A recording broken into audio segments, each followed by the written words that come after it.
Good people. Lafia. Happy Friday. Happy Friday. Happy Friday. I am here to greet you with joy. Ayo kewayo fumio. Ayo kewayo fumio. Amio nile, amio alajo, ayo, kewayo fumio, kewayo fumio, amio nile, amio lajo, ayo. Greetings. I am singing the joy song in asking that joy be in all of our lives. I am very happy to say that today is Friday, September 5th. Starting tomorrow, September 6th through November, we are going to hold on Saturdays the Cracking the Ancestral Code Class 1 and 2. Now, Code 1 is for people who are just beginning. Hello. This is for people who are just beginning their ancestor work. And code two are those who took one before and will be able to be an inspiration to those in code one as they continue their work. Now, this is a very important hello. This is a very important class because we need to be able to count upon the remembrance of the ways of our ancestors. We need to be able to give reverence for the things that they learned and the things that they endured. And doing this will give us the resilience to face and overcome the things that we are faced with now. In cracking the ancestral code, we trace our DNA. We find the intuitive ways of connecting with the ancestors, right? And we bring forth the gifts that we have inherited.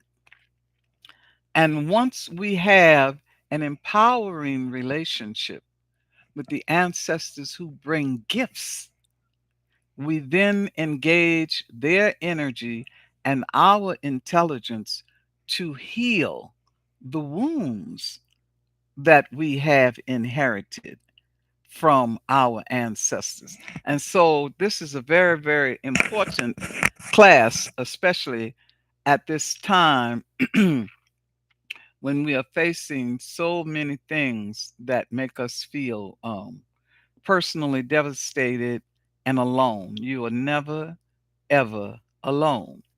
Now, some people tell me immediately that, well, yeah, I have a problem. When I try to ask my grandmother about the family, she don't want to talk about it. We're going to talk about why she don't want to talk about it.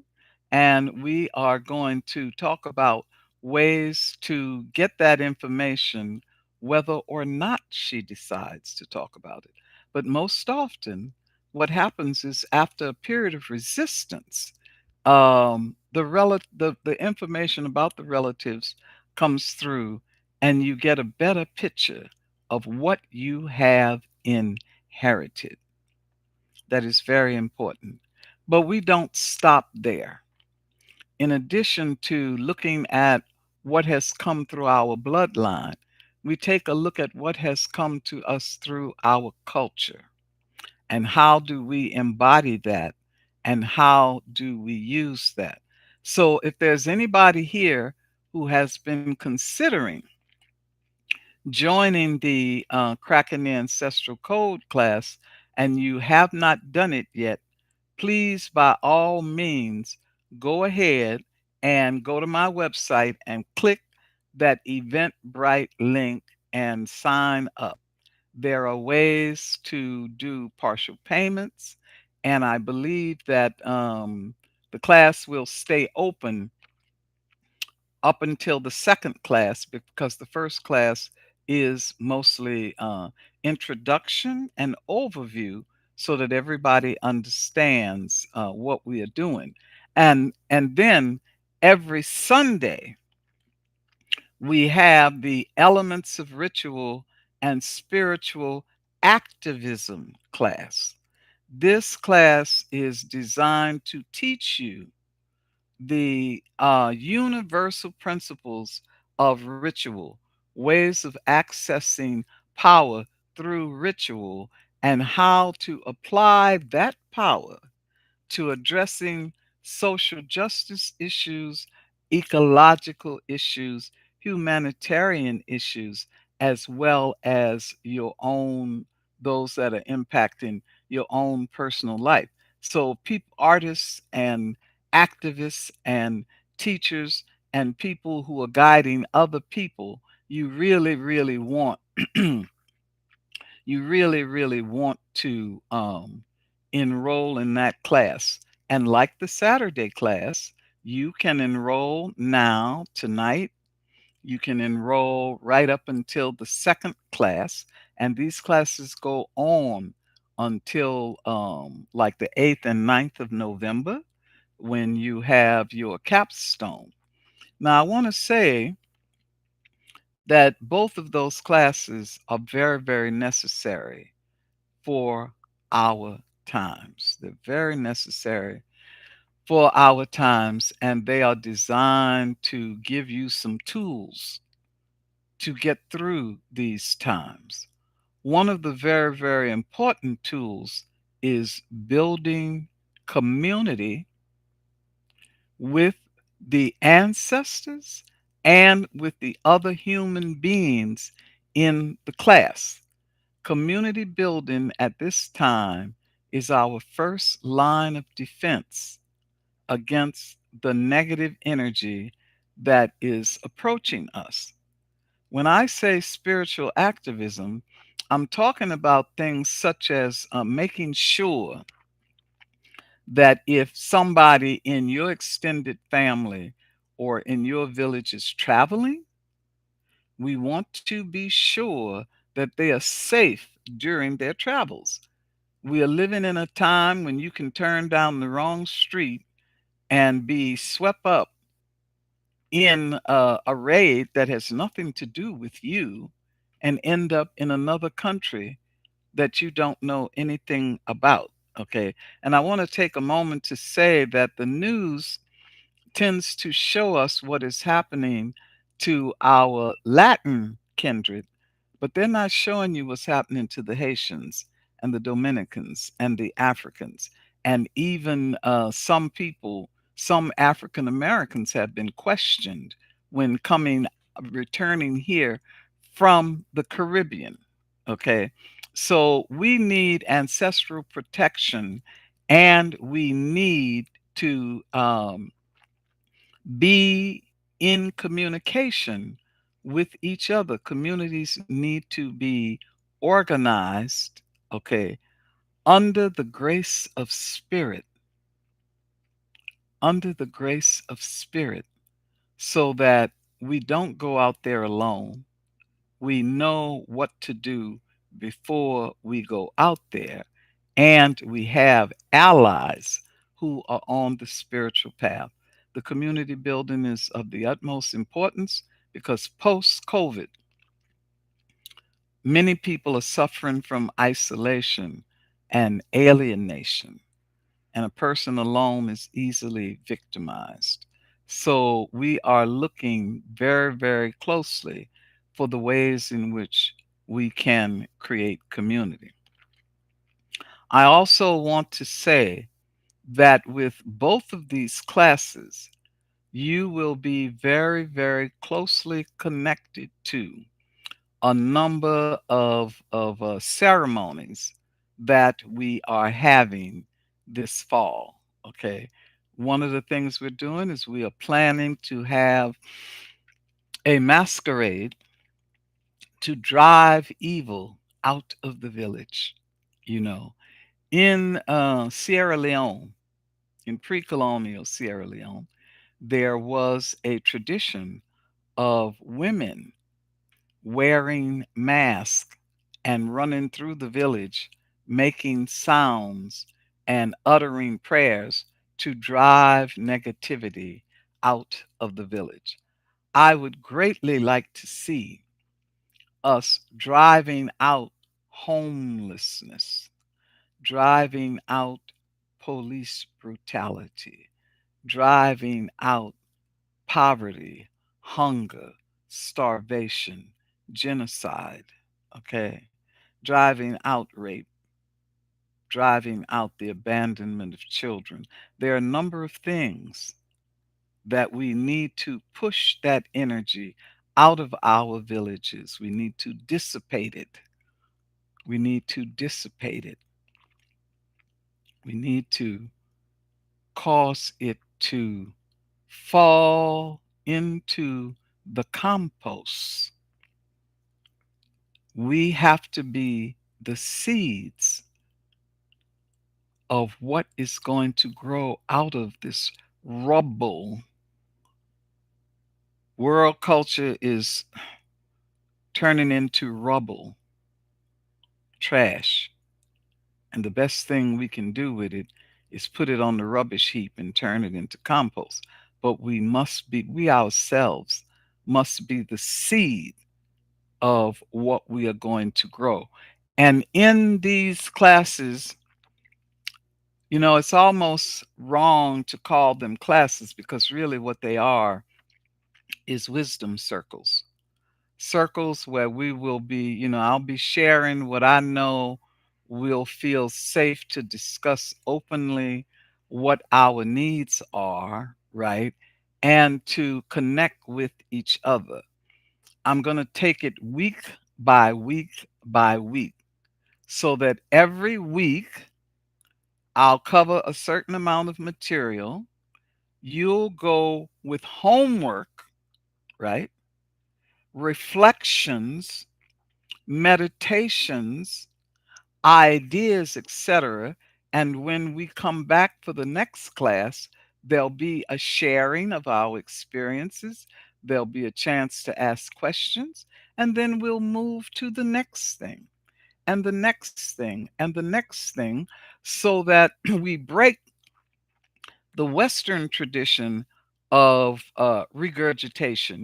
Most of us were in school, and all you had to do was listen to the teacher and give back the names, dates, places, the superficial information. But spiritual empowerment does not happen that way. It happens by you receiving information that wakes up your spirit, right? And you turn that into a practice that guides you through your life. Those of you who have not had any experience with your ancestors, you are going to be so pleased and so surprised. First of all, discovering that you have the strength to face the battles. You're going to find out that for a long time you've been afraid when you didn't need to be, you know. You are going to find out that some of those spiritual experiences that you had where other people, would say, Lord have mercy, that child losing her mind. She talking to people that ain't there. She following some message she got in her dreams that you better no.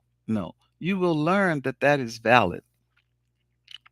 You will learn that, in fact, that is exceptional, that great things can come from doing this work. Okay.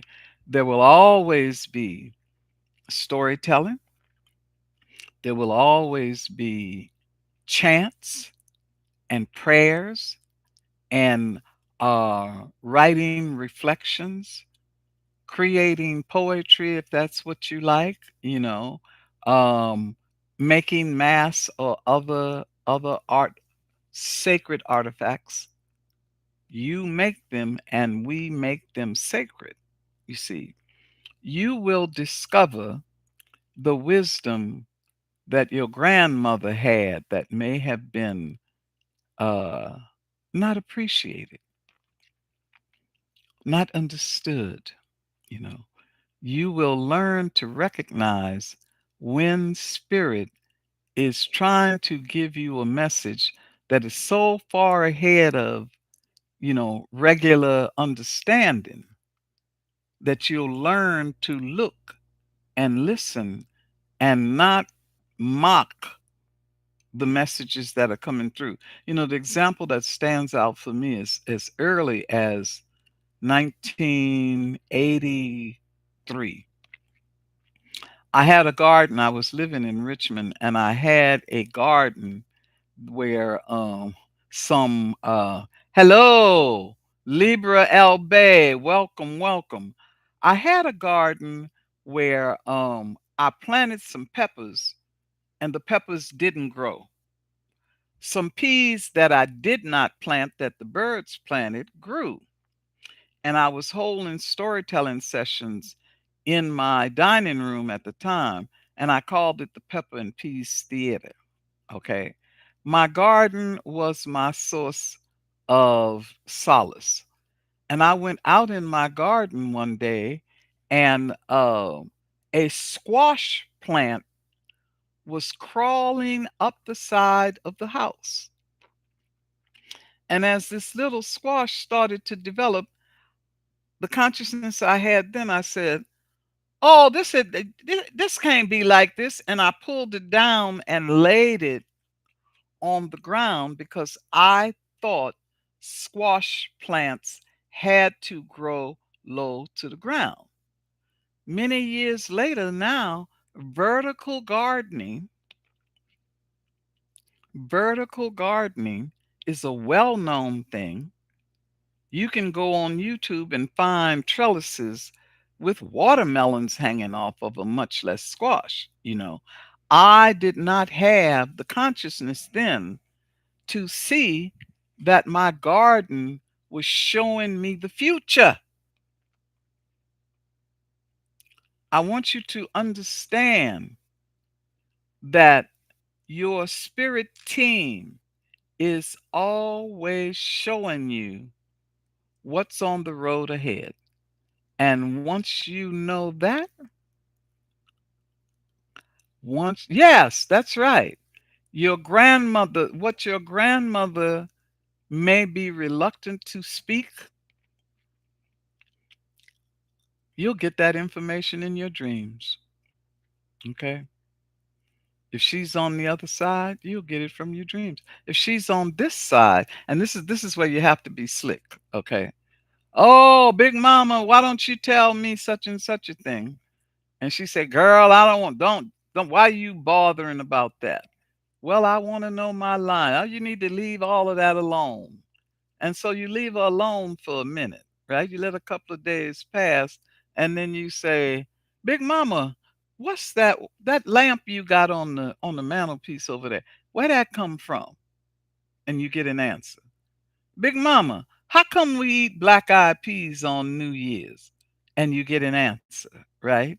And after a while, she will have said enough that you can track your culture. She may not realize that she is a living archive. you know, she may not realize that she is a living archive, but you understand it and you will cherish those words, right? And you will carry it into the future. This is very, very important for you to know that you are an ancestor of the future. What you do today is what will be held with reverence. Hello, Golden. Oh, yeah, grow. While I got you here, because I'm going to have to go in a few minutes, but while I got you here, I do want to say you all are aware of what's going on. You know that our history is being erased, right? You know that our jobs are being taken, right? You all can see. Do not get depressed. Resist, rest, and repeat. Resist, rest, and repeat. Okay. We stand up to this. Our resilience begins by recognizing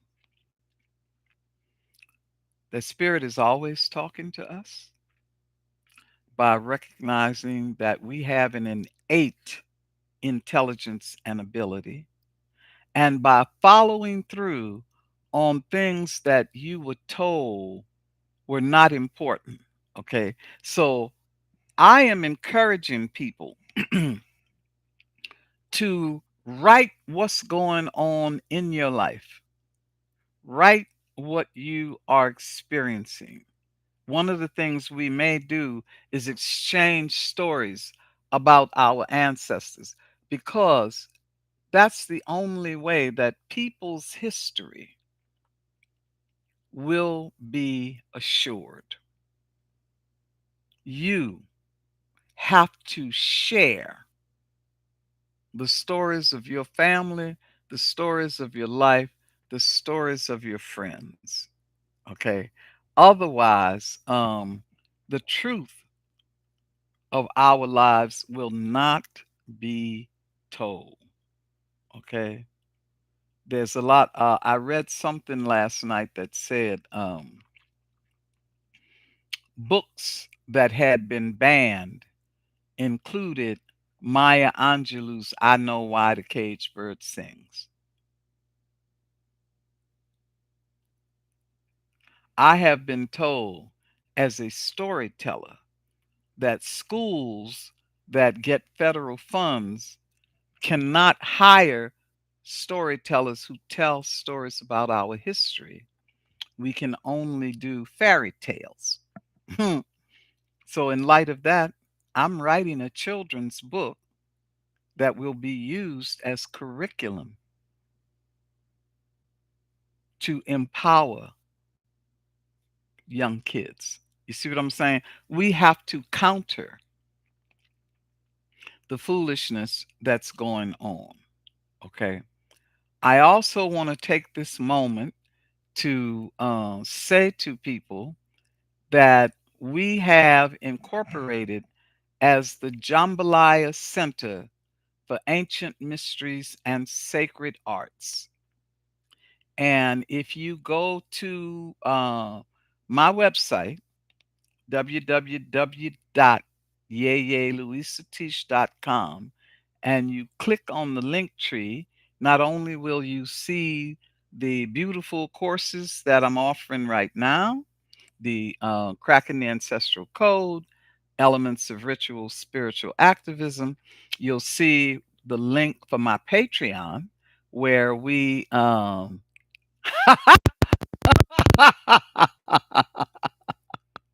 oh my goodness. Okay, Alice in Wonderland. Yeah, Alice in Wonderland. You'll see my Patreon where we do the new moon money pouring and the full moon burden burning.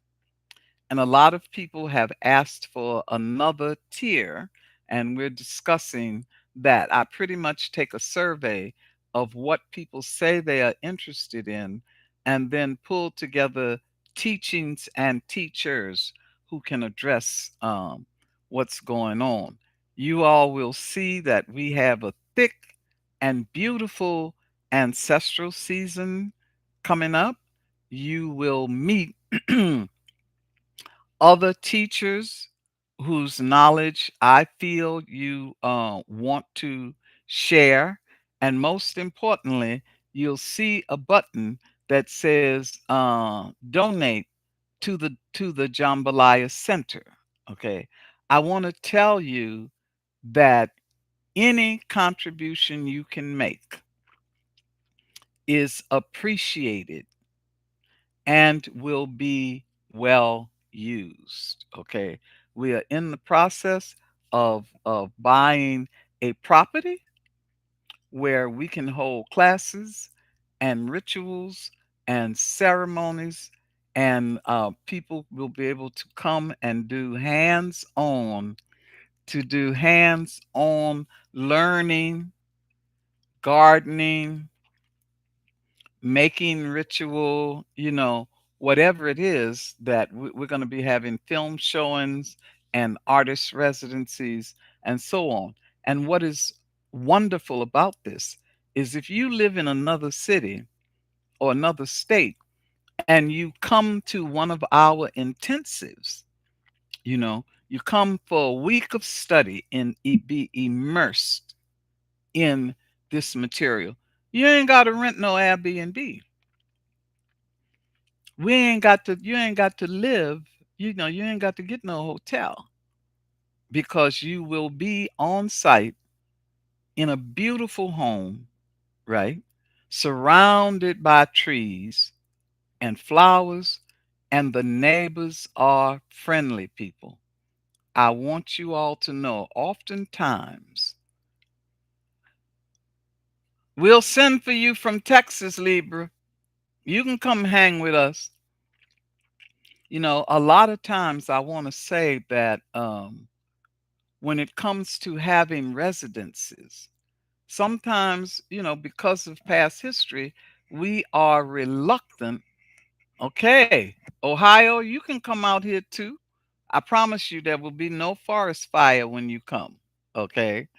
Um, but what is amazing about this is the neighbors are happy that we're going to be there. Right 15 minutes down the street from me, there's a fruit orchard that's owned by a black woman.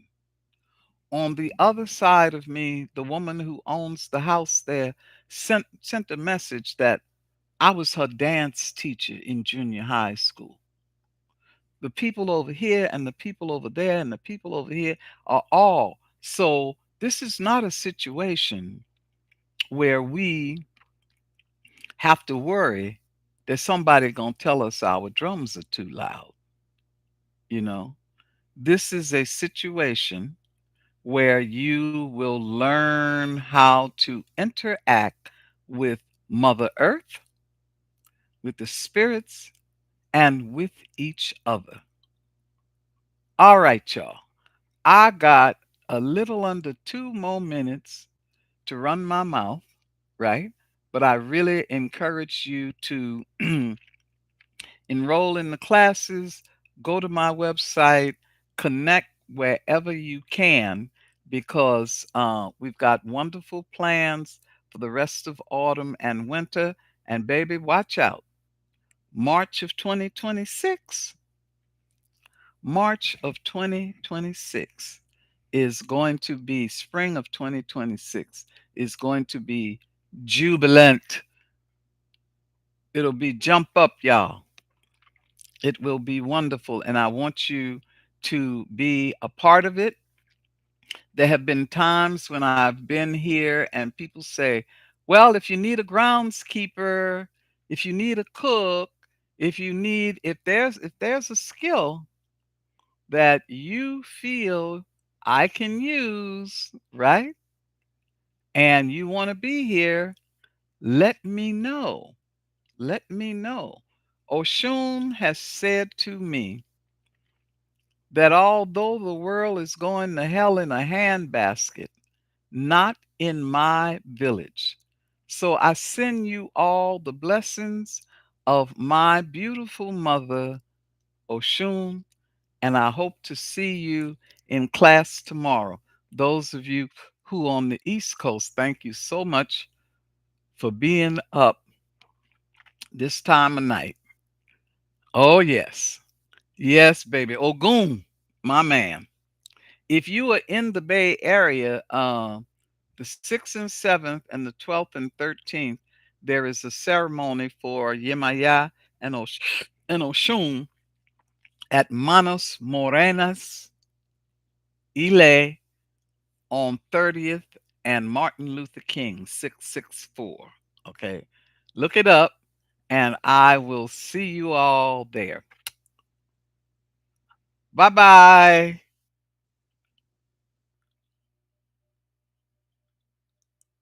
There we go.